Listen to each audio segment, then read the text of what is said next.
Mi madre abusiva me dio la mitad de su casa. Luego nos echó a mi novia embarazada y a mí, así que forcé una venta judicial y ella perdió el doble de lo que yo gané. Hola a todos, soy Carlos y hoy quiero compartir con ustedes la historia más increíble sobre cómo mi madre tóxica y controladora pensó que podía manipularme una última vez solo para terminar perdiendo su casa y mucho más. Créanme, esta historia tiene más giros que una telenovela y al final entenderán por qué a veces la mejor venganza es simplemente dejar que alguien se destruya a sí mismo. Déjenme empezar desde el principio porque necesitan entender qué tipo de persona es realmente mi madre. Creciendo con ella, mi mamá no era solo estricta o exigente, era francamente abusiva. Hablo de manipulación emocional, insultos constantes y esta obsesión extraña por controlar cada aspecto de mi vida. Tenía esta forma de hacerme sentir como si le debiera todo,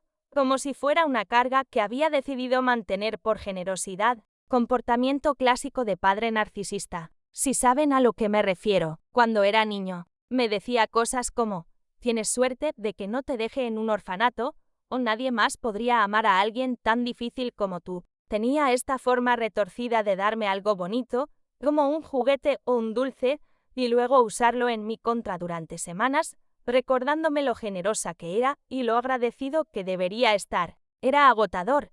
Honestamente, cada conversación se sentía como caminar por un campo minado donde una palabra incorrecta podía provocar una explosión masiva. Conforme crecí, las cosas solo empeoraron. Trataba de controlar con quién salía, qué carrera elegía, incluso qué ropa usaba. Cuando finalmente me mudé a los 19 años, actuó como si la estuviera abandonando, llamándome ingrato y egoísta. Pero aquí está la cosa sobre los padres tóxicos: nunca realmente te dejan ir. Solo encuentran nuevas formas de mantener sus garras en ti. Avancemos a hace 3 años, cuando tenía 26. Había estado saliendo con esta mujer increíble llamada Elena durante aproximadamente 2 años, y éramos realmente serios el uno con el otro. Elena era todo lo que mi madre no era: amable, comprensiva y genuinamente cariñosa. Nunca trató de controlarme o hacerme sentir culpable por tener mis propios pensamientos y sentimientos.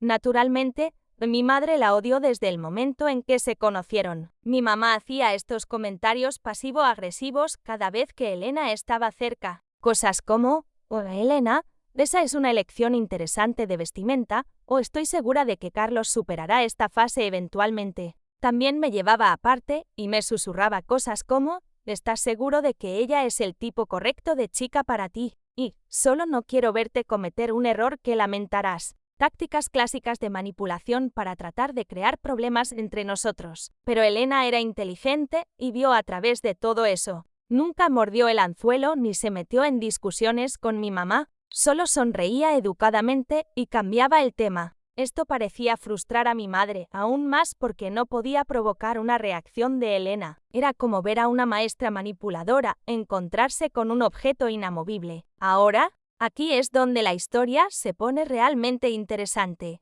De la nada, mi madre me llama un día y dice que quiere tener una conversación seria sobre mi futuro. Nos invita a Elena y a mí a cenar, e inmediatamente sospecho porque mi mamá, siendo amable con Elena, era tan raro como encontrar un unicornio. Pero la curiosidad me ganó, así que fuimos. Durante la cena, mi madre hace toda esta actuación sobre cómo había estado pensando en su legado y lo que quería dejar atrás. Empieza a hablar sobre cómo la casa familiar, esta hermosa propiedad de 3 habitaciones en un vecindario realmente bonito que había poseído durante 15 años, era demasiado grande solo para ella. Entonces suelta esta bomba: quiere poner mi nombre en la escritura como copropietario, dándome una participación del 50% en la casa. Quedé absolutamente atónito. Esta mujer, que había pasado toda mi vida haciéndome sentir inútil, de repente me ofrecía la mitad de su activo más valioso. Elena y yo intercambiamos miradas porque ambos sabíamos que algo estaba mal. Mi madre no hace nada por la bondad de su corazón. Siempre hay una agenda oculta, pero tenía todo este discurso preparado sobre cómo quería asegurarme de que tuviera seguridad y estabilidad, especialmente ya que Elena y yo nos estábamos poniendo más serios. Incluso tenía el papeleo listo, diciendo que su abogado ya había preparado todo. La casa valía aproximadamente $400.000 en ese momento. Así que estamos hablando de un regalo de $200.000 en papel. Elena me susurró que tal vez deberíamos pensarlo. Pero honestamente, estaba tan sorprendido por esta rara muestra de generosidad de mi madre que simplemente seguí la corriente. Firmamos los papeles esa noche, y así de simple, poseía la mitad de la casa de mi infancia. Mi madre siguió hablando sobre cómo esto probaba cuánto me amaba y cómo quería que fuéramos una familia real. Durante aproximadamente 6 meses, las cosas fueron realmente buenas. Mi mamá parecía haber cambiado completamente, siendo más amable tanto con Elena como conmigo. Nos invitaba a cenar regularmente, y por primera vez en mi vida adulta, empecé a pensar que tal vez podríamos tener una relación normal. Elena seguía siendo escéptica, pero incluso ella admitió que mi madre parecía diferente. Entonces Elena quedó embarazada, y todo cambió de la noche a la mañana. Cuando le contamos la noticia a mi madre, esperaba que estuviera feliz. Después de todo, iba a ser abuela, y siempre había hablado de querer nietos algún día. En cambio, su cara se puso completamente fría, y solo nos miró durante lo que se sintió como una eternidad. Finalmente, dijo: «Bueno, espero que hayan pensado esto bien porque los niños son caros y agotadores». Esa debería haber sido mi primera señal de alarma. Pero estaba demasiado emocionado por convertirme en padre para realmente procesar su reacción. Durante las siguientes semanas, sin embargo, los verdaderos colores de mi madre comenzaron a mostrarse de nuevo. Hacía comentarios sobre cómo no estábamos listos para la paternidad, cómo deberíamos considerar otras opciones, y cómo traer un niño al mundo cuando no estábamos casados era irresponsable. Lo peor era cómo comenzó a tratar a Elena. Toda esa amabilidad falsa desapareció, y volvió a sus viejas formas pasivo-agresivas. Lo peor, hacía bromas sobre las náuseas matutinas de Elena, diciendo cosas como: «Tal vez tu cuerpo está tratando de decirte algo». Criticaba todo lo que Elena comía, usaba o hacía, siempre bajo el pretexto de solo tratar de ayudar. Elena estaba lidiando con un primer trimestre realmente difícil, y el comportamiento de mi madre estaba empeorando todo. Traté de hablar con mi mamá al respecto, pero solo se hacía la inocente y actuaba como si no supiera de qué estaba hablando. «Solo me preocupo por el bebé», decía.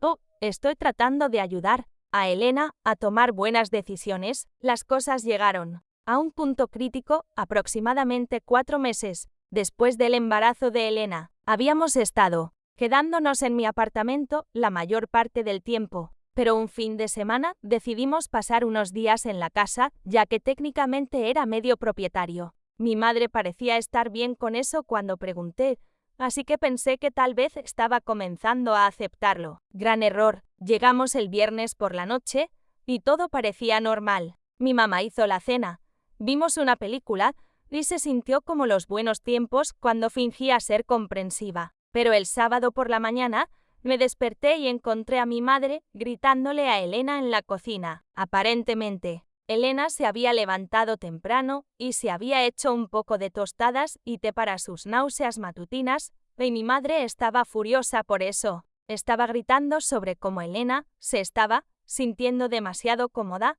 y actuando como si fuera dueña del lugar. Cuando traté de defender a Elena, mi madre también se volvió contra mí, diciendo que estaba eligiendo a alguna chica por encima de mi propia madre. La discusión se intensificó rápidamente, con mi madre sacando cada rencor que jamás había tenido contra Elena y yo. Dijo que éramos ingratos, que estábamos aprovechándonos de su generosidad y que estaba cansada de que estuviéramos viviendo de gorra en su casa. Cuando le recordé que poseía la mitad de la casa, se puso aún más furiosa y nos dijo que nos fuéramos inmediatamente. Empacamos nuestras cosas y nos fuimos ese día, pero pensé que tal vez se calmaría y podríamos resolver las cosas. Después de todo, yo seguía siendo medio propietario de la propiedad y no podía simplemente echarme permanentemente, ¿verdad?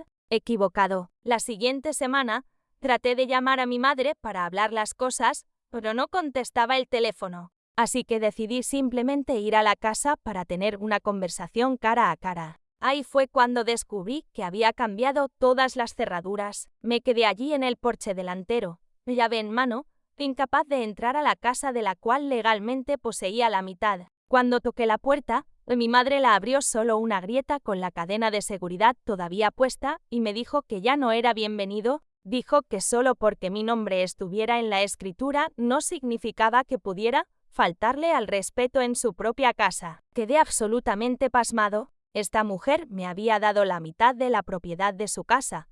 Luego me echó y cambió las cerraduras cuando traté de defender a mi novia embarazada. Era como el juego de poder definitivo.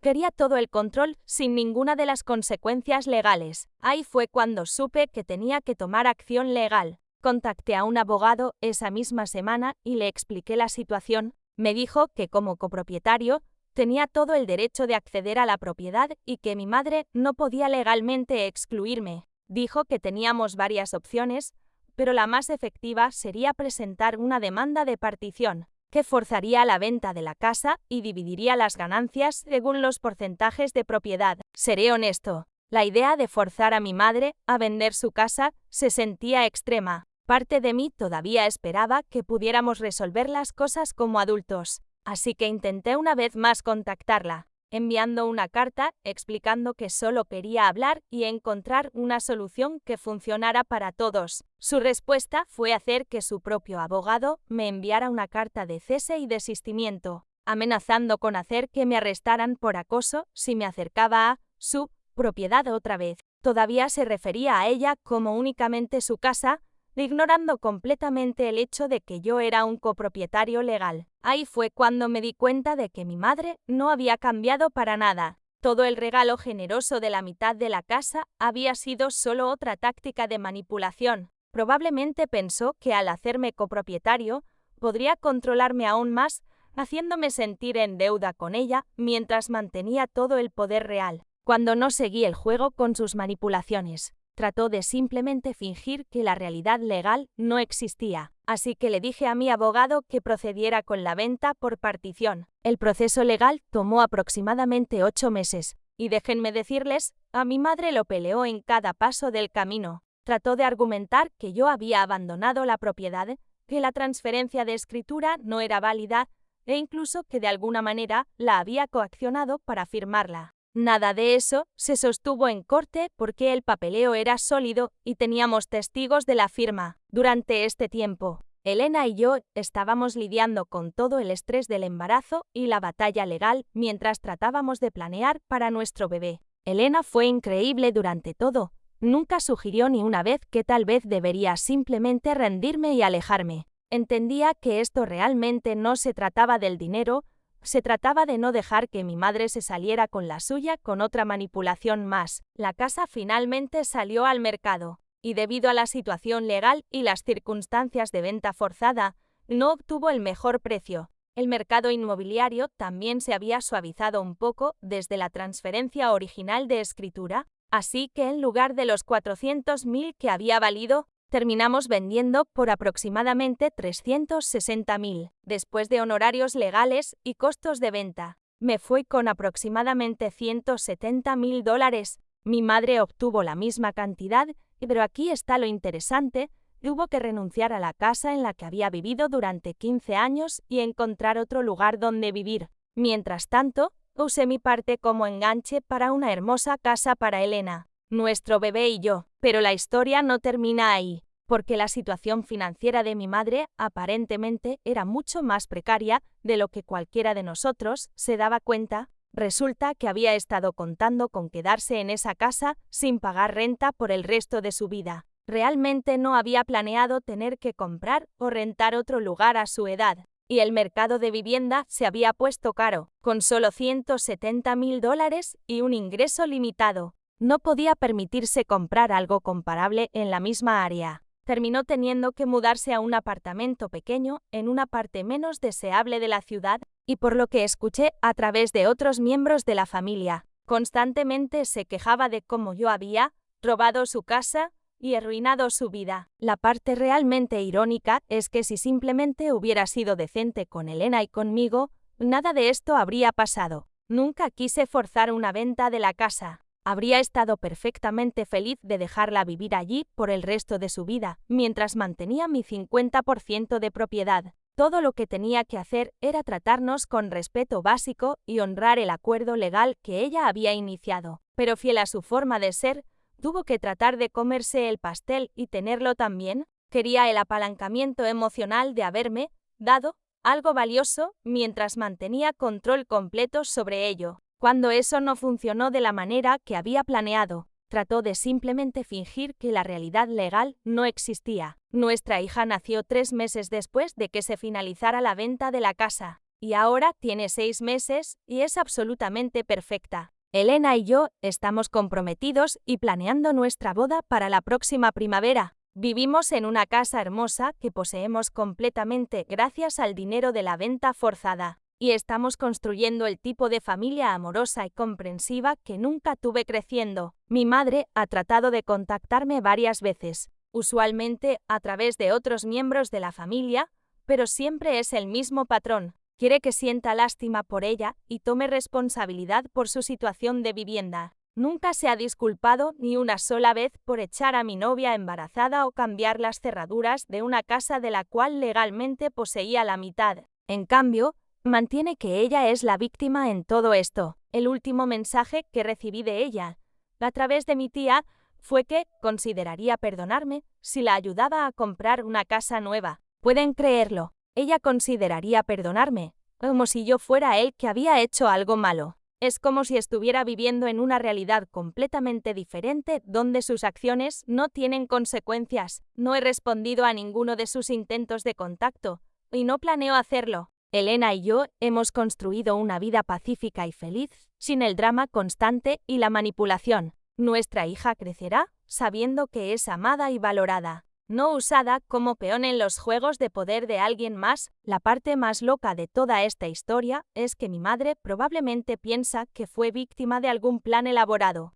En su mente, probablemente planeé todo desde el principio, manipulándola para poner mi nombre en la escritura solo para poder forzar una venta después. No puede comprender que sus propias acciones llevaron directamente al resultado del cual ahora se queja. Pero esa es la cosa sobre la gente narcisista y manipuladora. Nunca toman responsabilidad por sus elecciones. Siempre es culpa de alguien más, siempre alguna fuerza externa que causó sus problemas. No pueden ver que su propio comportamiento aleja a la gente y crea las situaciones exactas de las cuales dicen ser víctimas. Mirando hacia atrás a todo, me doy cuenta de que mi madre dándome la mitad de la casa nunca fue realmente un regalo. Se suponía que fuera otra cadena, otra forma de mantenerme bajo su control. Probablemente se imaginó años de mí siendo agradecido y endeudado, siempre teniendo que considerar sus sentimientos antes de tomar cualquier decisión importante de vida porque ella tenía este activo valioso sobre mi cabeza. Cuando no seguí con ese guión, cuando elegí apoyar a mi novia y futura hija por encima de apaciguarla, trató de simplemente recuperarlo todo. Pero la ley no funciona de esa manera y las acciones tienen consecuencias. Incluso para gente que piensa que las reglas no se aplican a ellos. La venta de la casa me dio suficiente dinero para comprar completamente la casa de nuestra familia. Pero más importante, me liberó del último hilo que me conectaba a la red de manipulación de mi madre. Hay algo increíblemente liberador sobre saber que ya no le debo nada, que no hay más cuerdas que pueda jalar o viajes de culpa que pueda usar para controlar mi comportamiento. A veces la gente me pregunta si me siento mal por lo que le pasó a mi madre, y honestamente, no lo siento. Ella creó toda esta situación a través de sus propias elecciones. Eligió darme la mitad de la casa, eligió echar a mi novia embarazada, eligió cambiar las cerraduras, y eligió pelear las consecuencias legales en lugar de tratar de resolver las cosas razonablemente. En cada paso del camino, tuvo oportunidades de hacer elecciones diferentes que habrían llevado a mejores resultados para todos los involucrados. Pero fiel a su naturaleza, eligió control y manipulación por encima de relación y respeto. El hecho de que sus tácticas fallaran tan espectacularmente es justicia poética, no una tragedia. Espero que compartir esta historia ayude a otras personas que están lidiando con miembros de familia tóxicos y manipuladores a darse cuenta de que no tienen que aceptar abuso solo porque alguien está relacionado con ustedes. A veces, la cosa más amable que pueden hacer por ustedes mismos y su propia familia es hacer cumplir límites. incluso cuando es difícil o caro. Mi madre me enseñó muchas lecciones valiosas, solo que no las que pretendía. Me enseñó qué tipo de padre nunca quiero ser, qué señales de alarma buscar en relaciones, y lo importante que es elegir a tu familia sabiamente, incluso si eso significa alejarte de la en la que naciste. Hoy, Elena y yo estamos construyendo el tipo de familia que siempre soñé tener, una basada en amor, respeto y cuidado genuino por el bienestar del otro. Nuestra hija crecerá sabiendo que es valorada por quien es, no por lo que puede hacer por otras personas. Y si mi madre quiere ser parte de esa familia algún día, sabe lo que necesita hacer para ganarse ese privilegio. Pero no estoy conteniendo la respiración, y no estoy esperando por una disculpa que probablemente nunca llegará. Hemos seguido adelante, y somos más felices que nunca. A veces, la mejor venganza realmente es simplemente vivir bien.